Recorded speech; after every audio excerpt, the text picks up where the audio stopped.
hair loss, skin loss, insomnia and excruciating rashes.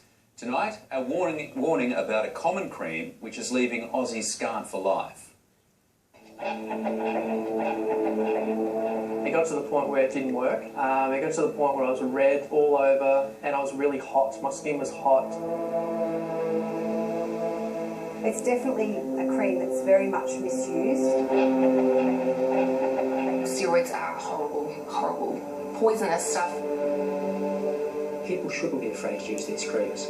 It's divided eczema sufferers and experts alike. These corticosteroid creams so often provide immediate relief, but could they potentially be causing you long-term damage? Just over 2 years ago, I started getting this rash on the front of my neck, and it wasn't like the normal eczema I used to get. It was, it felt a little bit different. It felt like I was burnt, and it just started getting worse and worse. Emily Erskine had been using topical steroid creams to tackle her eczema since she was 7. But after 2 decades of flare-ups, she says her usual prescription of corticosteroid cream stopped working altogether. Ended up spreading right down my chest and eventually across pretty much my whole entire body, and the more it spread, the sicker I got as well. Once something like that happens to your face, it must be really hard to deal with. Yeah, it was pretty rough. Yeah, makeup can only cover so much. A higher strength ointment was prescribed, but over the next few months, Emily lost her energy, dropped 15 kilos, and her hair began falling out in clumps. Eventually, she was admitted to hospital. It was really, really hard, especially having all these like specialists and, you know, prominent medical specialists telling you they don't know what's wrong with you and that you're probably going to be like this for the rest of your life. I just wasn't okay with living like that. Emily did some research and decided to go off the steroids altogether. She had months of pain and inflammation ahead of her, but eventually her skin began to clear. It took probably about a good year before I started slowly getting my life back to normal. It was getting really, really bad. It got to the point where it didn't work. Ongoing flare-ups and the spiral of stronger and stronger prescriptions led Jake Colleen down a similar path. I definitely knew that it wasn't good for me. So subconsciously I had that in the back of my mind, and I think I was just looking for something, anything, to get off it. I went cold turkey. And then after that, 2 weeks later, that's when, the skin started to get like flaming red. I like burns victim type of look.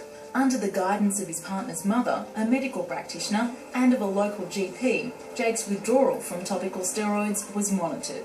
It wasn't an easy road. Jake's skin became red raw and peeling. My skin started to come off. I had some issues with sleeping. I had insomnia. I couldn't go to the bathroom for a couple of weeks.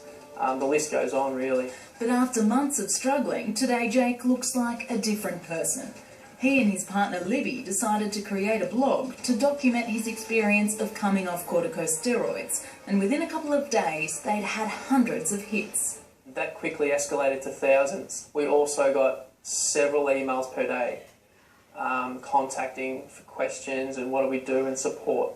If it does exist, it's a significant minority of people and quite rare. So most people will be adequately well looked after with general skin measures and using topical steroids as required. Dr. Saxon Smith is the New South Wales president of the AMA and a fellow at the Australian College of Dermatologists. He says the body physically can't become dependent on topical corticosteroids. You can't get addicted to these creams. It's not like heroin. More likely it's to be a psychological component where you control your eczema and you're worried that if you stop using them, your eczema will flare. Topical steroid addiction does exist. It seems to be when people overuse steroid cream, their skin reacts, or it's like a rebound effect after they stop using topical steroids. Cheryl Talent is the president of the Eczema Association of Australia. While she recognises that sufferers can get reactions to the corticosteroid that they're taking, she says more research needs to be done. We need to have a look at the reasons why they develop it. We hope that eventually we find something that resolves this problem. After taking a year off to concentrate on his health, Jake has begun working again and is looking forward to the future. He hopes this story will make other eczema sufferers think twice about what doctors prescribe them. Definitely second, third, fourth and fifth opinions. Don't jump at it. Try and avoid it where you can, and really do some research. The financial toll of a year off work hit Emily hard. She's now working 2 jobs to pay off the debt she accumulated while she was off sick. She's taking each day as it comes and is just thankful to feel like her normal self again. If you know you were going to go down that path, would you have ever taken steroids? No, I wouldn't have. If I knew what I would have been in for all these years later, there's no way. It's terrible, isn't it? You better have a look in your bathroom cabinet and check your cream against the additional information we've put on our homepage. Now to the